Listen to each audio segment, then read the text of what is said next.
Solent residents are among thousands of holidaymakers still stranded in Egypt's Sharm el Sheikh.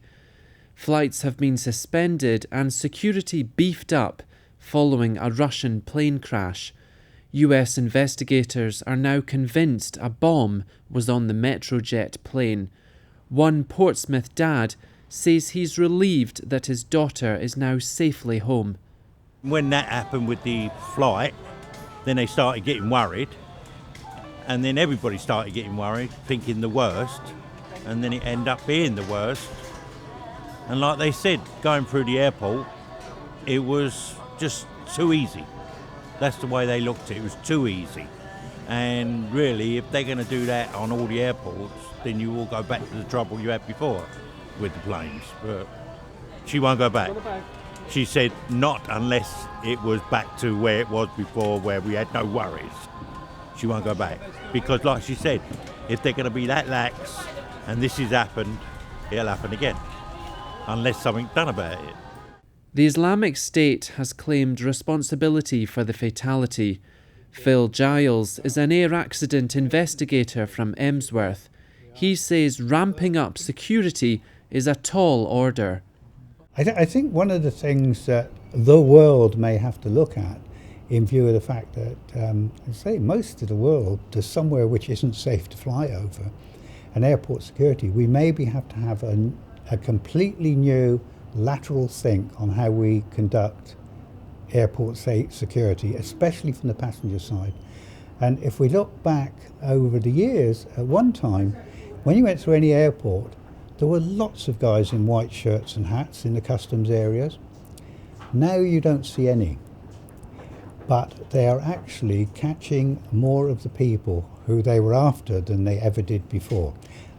The customs presence is undercover, and they're not spending their time taking you to one side because you've got 200 extra cigarettes or an extra half bottle of gin.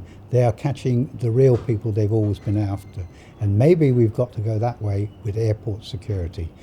Make it much more unobtrusive, but have more people doing it undercover and targeting the people that are likely to cause a problem.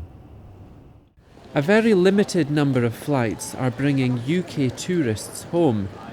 The UK's Foreign Office is advising against all but essential travel by air to and from Sharm el Sheikh. Experts say airlines and travel agents should expect lower sales for the Egyptian resort.